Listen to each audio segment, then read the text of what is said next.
Hey there, Tony Policastro here from Tony's Acoustic Challenge. And one of the things that has historically kept me out of a guitar playing rut is learning new techniques. So in this video, I'm going to share with you a brand new technique on how to play artificial harmonics. Now, this is one of those techniques that once you see it, you might think, I don't know if I'll ever be able to do that. But I can guarantee you that by the end of this video, you'll be able to play an artificial harmonic. First off, what the hell is an artificial harmonic? Well, I want you to check out Tommy Emmanuel's version of Somewhere Over the Rainbow.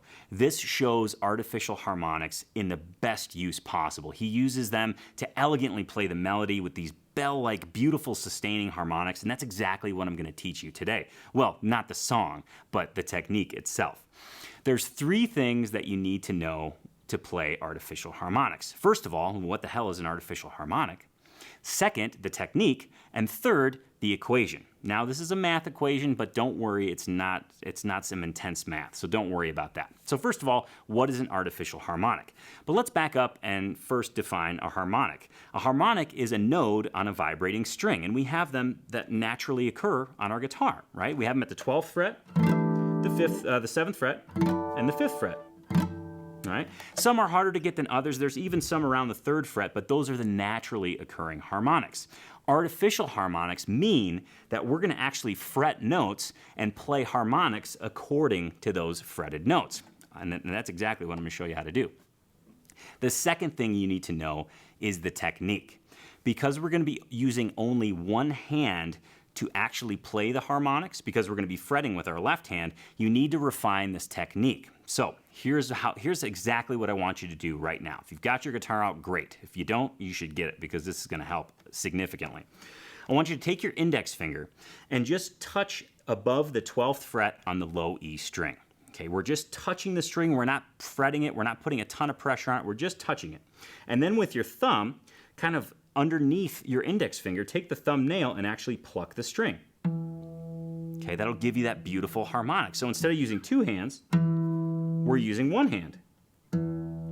The index finger is just touching where right above the fret that your intended fret or your target fret, and then your thumb is actually striking the string. And I want you to do that on the low E all the way up through the high E. So we'll do the low E, the A, the D, the G, the B, and the high E. Okay?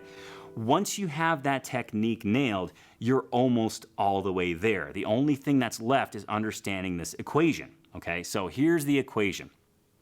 Let's actually just go through it together, and then by kind of experientially learning, you'll be able to pick up the equation pretty darn quick. So let's make a standard C chord, okay? Ring finger, 3rd fret of the A string, middle finger, 2nd fret of the D string, index finger, 1st fret of the B string.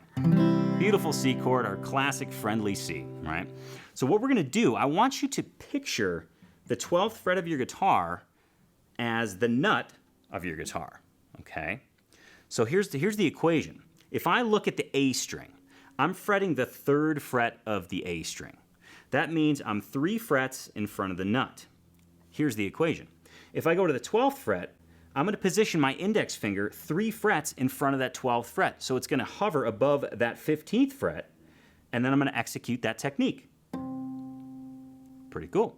Same thing on the D string. The D string, I'm fretting 2 frets in front of the nut. So I'm going to go 2 frets up from the 12th fret to the 14th and execute that same technique. The G string's open, so we'll be able to go ahead and just hover above that 12th fret and play the G string. Whoops. There we go. And then our index finger is on the 1st fret of the B string. So 1 fret in front of the nut, that means we'll go 1 fret in front of the 12th fret. So hover above that 13th fret and execute that technique. Whoops, wrong string. And then that high E string is open. And there we go. So in essence, when you get really good at seeing that pattern above the 12th fret, you'll be able to play that whole chord in like an arpeggiated harp fashion, something like this.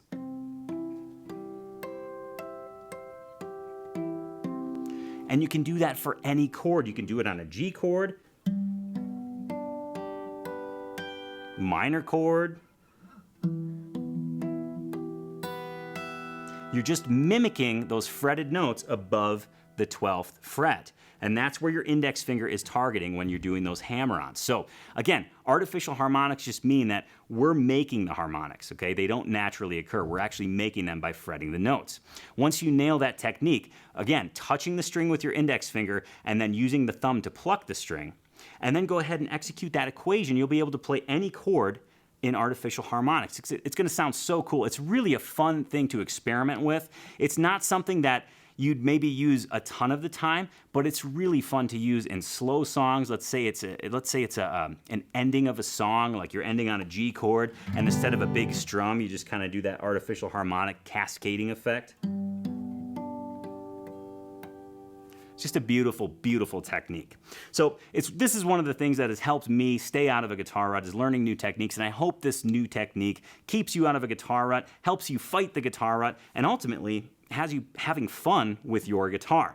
Now, if you want to keep having fun with your guitar, if you want to continue fighting that guitar rut, I want you to check out Tony's Acoustic Challenge. Just go to tonysAcousticChallenge.com or click on the link here in the video or in the description below. You can learn all there is to know about Tony's Acoustic Challenge, the daily practice routine, the TAC Academy, all the cool stuff over there. And if it sounds good to you, and if it resonates with where you want your playing to go, I want you to please request an invite today. Thanks so much for checking out this lesson, and I hope to see you over on Tony's Acoustic Challenge.